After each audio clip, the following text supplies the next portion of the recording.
தமிழ் நெஞ்சங்களுக்கு ஆஸ்ட்ரோ தமிழ் மகளின் இனிய வணக்கங்கள்.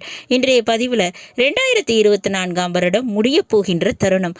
இந்த கடைசி வாய்ப்பினில் கடைசி பந்தில் சிக்ஸர் அடிக்க போகின்ற மகர ராசியில பிறந்த நண்பர்கள், ஆமாங்க, வருஷம் முடிவதற்குள்ள உங்க வாழ்க்கையில இது நடந்தே தீரும். அதனை பத்தி தான் இன்றைய பதிவுல பார்க்க போறோம். பதிவினை முழுமையாக பாருங்க.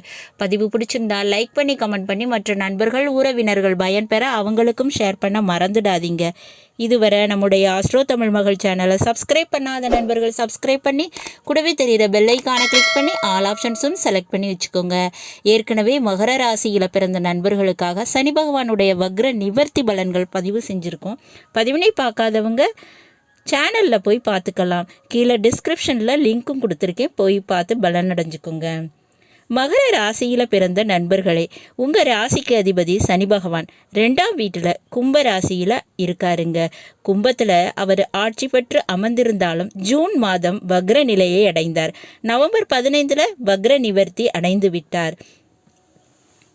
அப்போ இந்த இறுதி கட்டத்தில் இந்த வருடத்தின் முடிவில் வக்ர நிவர்த்தி அடைந்திருக்கக்கூடிய சனி பகவான் நிச்சயமாக உங்களுக்கு 2024 நீங்கள் இழந்ததையெல்லாம் திரும்ப கிடைப்பதற்கு யோகத்தினையும் வரத்தினையும் வாரி வழங்கப் போகிறார். நிச்சயமாக திருப்பங்கள் அதிகம், அதுவும் திருப்பு முனைகள் அதிகமாகவே இருக்குங்க.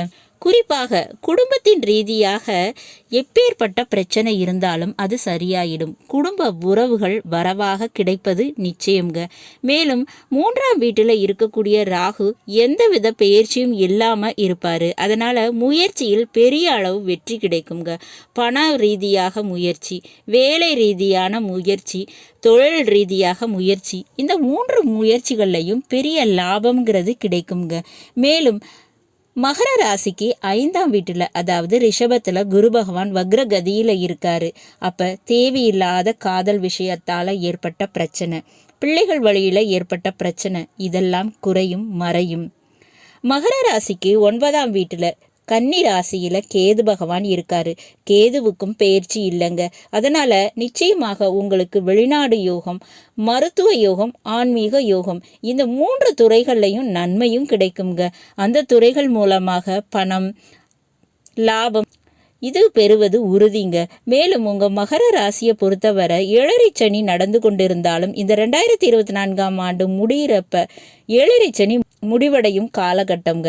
அதனால் இந்த 2024 டிசம்பர் முடிவதற்குள் உங்களுக்கு நிச்சயமாக குடும்பம், தனம், வாக்கு இந்த 3 விஷயங்கள் ரீதியாக வெற்றி என்பது நிச்சயங்க. வெற்றி வாகை சூட போறீங்க. அரசு வழியில் ஆதாயம் பெறுவீங்க. கடன் பிரச்சனை குறையுங்க. இப்படி இருக்கும் இந்த பொன்னான காலகட்டத்தில் 3ஆம் வீட்டில் இருக்கக்கூடிய ராகு 3 முயற்சிகளில் வெற்றிகளை தருவாருன்னு சொன்னேன். அப்போ அந்த முயற்சிகளை பயன்படுத்தி உங்கள் வாழ்க்கையை நீங்கள் மாற்றி அமைத்து கொள்வது நல்லதுங்க. இந்த நேரத்தில் குல தெய்வ வழிபாடு நிச்சயமாக கை கொடுக்கும், நல்லது நடக்குங்க. நல்லது நண்பர்களே, இன்றைய பதிவு உங்களுக்கு பிடிச்சிருக்கும் நினைக்கிறேன். பிடிச்சிருந்தால் லைக் பண்ணி கமெண்ட் பண்ணி மற்ற நண்பர்கள் உறவினர்கள் பயன்பெற அவங்களுக்கும் ஷேர் பண்ண மறந்துடாதீங்க. இதுவரை நம்முடைய ஆஸ்ட்ரோ தமிழ் மகள் சேனலை சப்ஸ்கிரைப் பண்ணாத நண்பர்கள் சப்ஸ்கிரைப் பண்ணி கூடவே தெரிகிற பெல்லைக்கான கிளிக் பண்ணி ஆல் ஆப்ஷன்ஸும் செலக்ட் பண்ணி வச்சுக்கோங்க. மீண்டும் ஒரு நல்ல வாய்ப்பினில் உங்கள் அனைவரையும் சந்திக்கிறேன். அதுவரை ஆஸ்ட்ரோ தமிழ் மகளின் அன்பு கலந்த வணக்கங்கள். நன்றி.